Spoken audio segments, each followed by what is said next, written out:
TSMC and Samsung are chasing each other's high-end process technology. In the past, TSMC has always been in the leading position.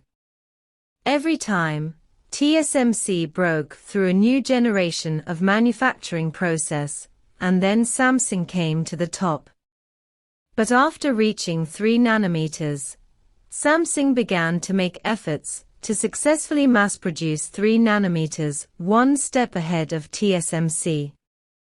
Not only that, but Samsung suddenly announced that it will mass-produce 1.4 nanometers in 2027. Can TSMC survive this time? TSMC and Samsung compete for high-end processes. Who has the greater advantage?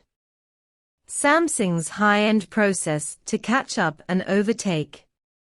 Not to be outdone, Samsung has been catching up with TSMC's high-end process. Samsung has achieved benchmarking for each generation of TSMC's chip manufacturing process, but Samsung has not satisfied customers with the yield issue. Samsung's 4 nanometers was revealed to have a yield level of only 35%, which led Qualcomm to hand over the Snapdragon 8 Plus order to TSMC for production, and Nvidia also gave up the Samsung process and switched to TSMC to produce the latest generation of PTX 40 series graphics cards. It can be seen that TSMC's process yield is more attractive to customers. If it weren't for the yield issue, maybe Samsung could get support from more customer orders.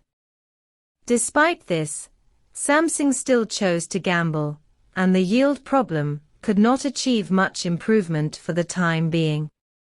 That is, the time for mass production of chips started, and TSMC was the first to produce 3 nanometers.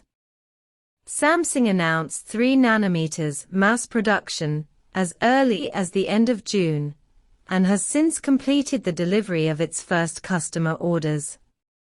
At this point, Samsung's 3 nanometers mass production and order delivery are ahead of TSMC, catching up and overtaking.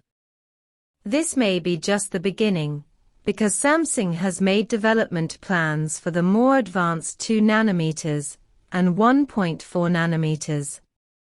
According to news from Samsung, it plans to mass-produce 2 nanometers chips by 2025 and 1.4 nanometers chips in 2027, and use these chips in fields such as high-performance computing and artificial intelligence. The time node for Samsung's mass production of 2 nanometers is the same as that of TSMC, and TSMC also announced that it will mass-produce 2 nanometers in 2025. However, with regard to 1.4 nanometers, TSMC has not announced the mass production time. Samsung has set a goal. This may indicate that Samsung has a certain confidence in mass production of 1.4 nanometers, and can ensure the smooth progress of mass production of 1.4 nanometers chips. It does not even rule out the possibility that Samsung has already carried out research on 1.4 nanometers and achieved results. If this is the case, TSMC will undoubtedly face greater competitive pressure. Can TSMC still stand it? Samsung is the only manufacturer that can keep up with the iterative rhythm of TSMC's process, and even after 3 nanometers, it has become Samsung's lead. And Samsung will also obtain ASML's next generation NA-EUV lithography machine in 2024 to ensure mass production of 2 nanometers chips in 2025. In the face of Samsung's aggressive approach, can TSMC still withstand it? This depends on TSMC's mass production plan for chips.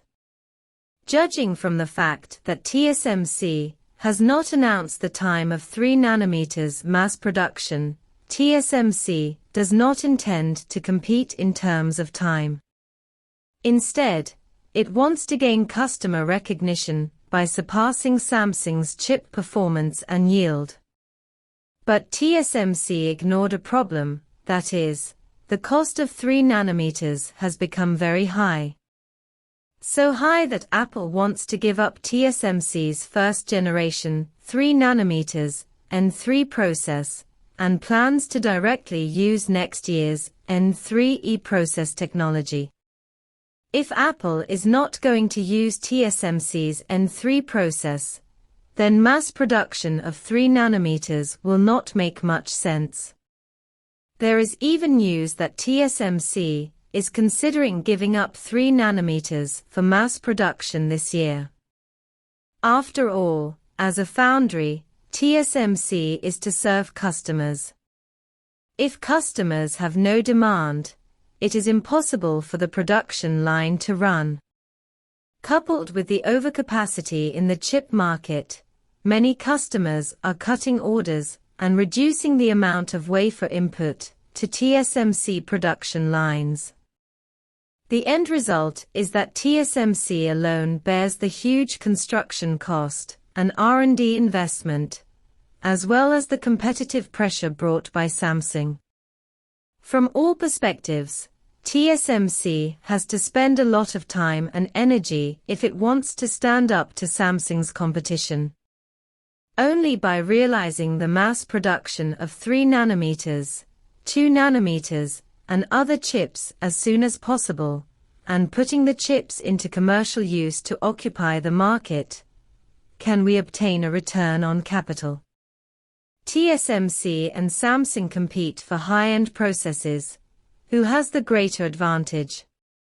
Chip manufacturing technology has developed to below 5 nanometers, and the further down the line, the more difficult it is. TSMC spends more than $40 billion in capital expenditure every year, and successfully mass produces 5 nanometers and 4 nanometers chips. And in these process areas, the yield rate is continuously improved, and enhanced versions with better performance are launched. These high-end processes have been conquered by TSMC and Samsung, so in the process of competing for high-end processes, who has the greater advantage? At present, TSMC is still better. In terms of production capacity, TSMC has more than 80 EUV lithography machines, accounting for half of ASML's EUV lithography machine production capacity. These lithography machines can support TSMC to produce tens of billions of wafers and hundreds of billions of chips every year. Samsung's EUV lithography machine only has about 50 lithography machines, which is far away from TSMC. In terms of customer resources, TSMC has orders from customers such as Apple, MediaTek, AMD, Qualcomm, and Nvidia. Originally, both Qualcomm and Nvidia were Samsung customers, but due to yield problems, some orders have been handed over to TSMC for foundry.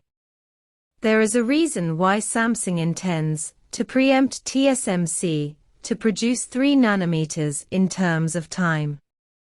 Only with more time can it shorten the distance with TSMC and use time to improve the yield.